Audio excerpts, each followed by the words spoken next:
Bismillahirrahmanirrahim. Бүгүнкү сабагыбызда интернеттеги жаман сайттардан жана компьютерге ошол жаман видеолорду түшүрүп көрүүдөн сактай турган программа.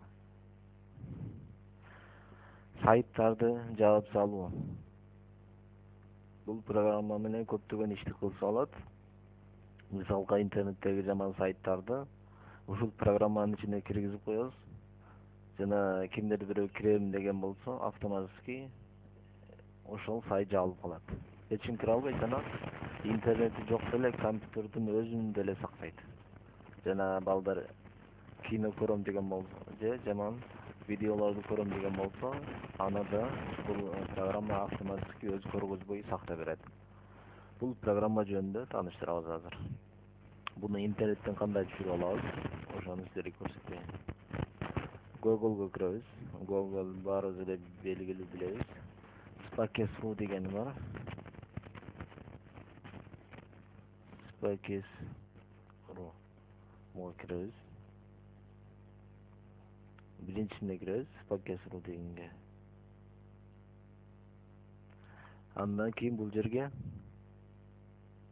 арабском и английском языке дегенди жазабыз. Ушул жазууну өзү кылып жазсак гана чыгарып берет. Арабском и английском языке деген жазабыз.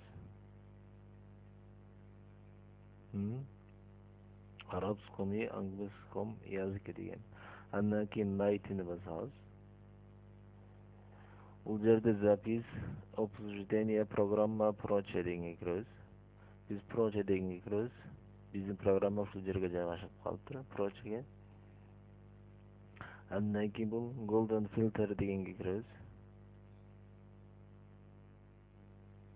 Ушул сүрөттөгү программа бизге жардам берет азыр. Арабском и английском языке. Бул жерде жазылып турат, ушуну издеп чыктык биз. Буну скачать этип түшүрүп алабыз. Түшүп атат бул.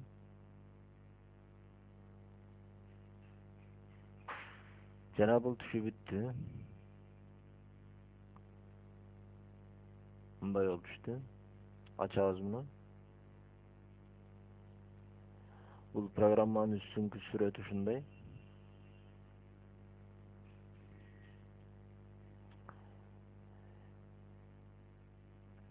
Бул программанын кандай орнотуу жолу.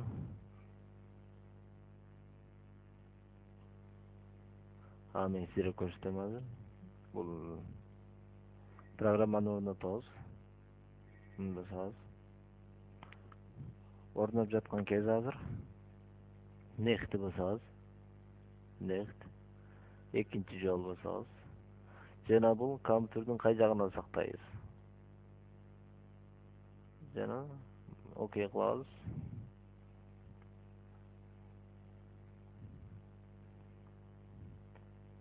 Finish'ти бассак түштү. Бул жерде кандай орнотобуз, ошол жөнүндө арабча маалымат экен. Мен силерге кыргызчасын көрсөтүп берем. Окей. Жана азыр программа компьютерге түштү азыр. Бул программанын бир өзгөчөлүгү, бул удалить папкага түшпөйт. Жана өзүнчө скрытый болуп, компьютердин атайы ошондой бир жерине сакталып турат. Бул программаны чыгарыш үчүн F10 дегенди басабыз.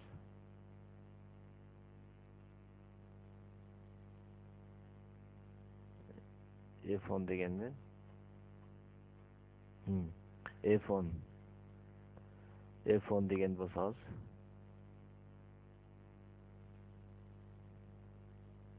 Чыкты.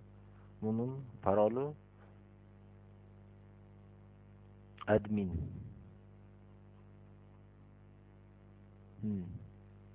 Админ.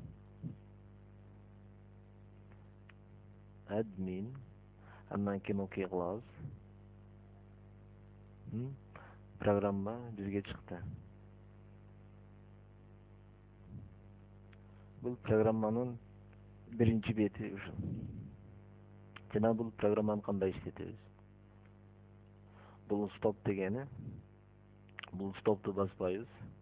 Эгер стопту баскан болсок, компьютерду өчүрүп жандыргандан кийин гана иштейт.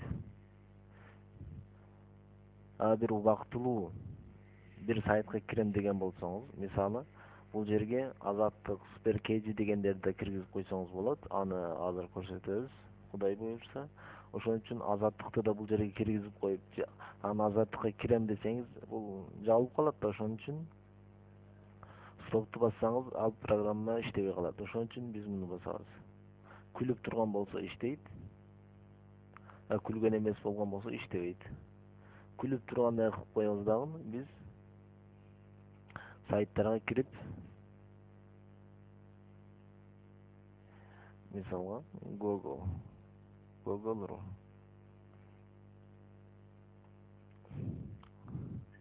Азаттык чекиткейчи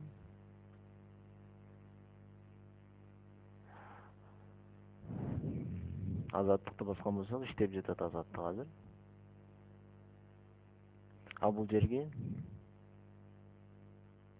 Азаттыкты киргизип коебуз. Бул жерде 2 жолу басабыз. 1-2. Жана бул жерге Азаттык чекиткейчи. Андан кийин ат деген басабыз. Болду. Эми Азаттыкка киргенден кийин Азаттыкты көрүп болбой калат. Жабылып калды Азаттык. Кирип болбойт дейт. Ошондой эле муну күлгөн эмес кылып койсок, иштей берет. Муну бассак иштебей калат. Ошон үчүн бул жерди колдонобуз. Андан кийин бул программа жөнүндө маалымат. Бул программа бекер. Сатылганга болбойт. Бул программаны элдерге таркатып саңыздар болот. Бул жерде маалымат программа жөнүндө. Бул настройкасы. Кааласаңыз бул жерде паролуңузду алмаштырып алсаңыз болот. Бунун оригинал паролу админ.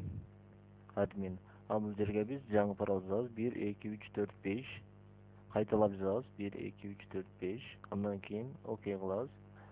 Жаңы паролду болуп биз 1ден 5ке чейин. Бул жана эки тилдүү, англис тил жана араб тили. Кааласак араб тилин, кааласак англис тилине. Андан кийин окейди бассак, алмашып калат. Андан кийин записке өтөбүз. Бул жерде ар 1 минут сайын сиз компьютерде эмне кылдыңыз, интернетке кирдиңизби, кайсы сайттарга кирдиңиз, минут сайын бул сүрөткө тартып турат. Мисалга муну окей кылган болсок, сүрөткө тартып турат жана watch'ты баскан болсок, эмнени көрдүк бизге көрсөтүп берет. Мисалы мына көрсөтүп жатат. Жана паузаны басабыз. Чыгып кетебиз бул жактан. Муну алып койсок деле болот, сүрөткө тартпай. Муну күнүн кечинде эгер сүрөткө тарта турган кылып койсоңуз, удалитти басып туруш керек. Мына басабыз удалитти. Бул 150 мегабайт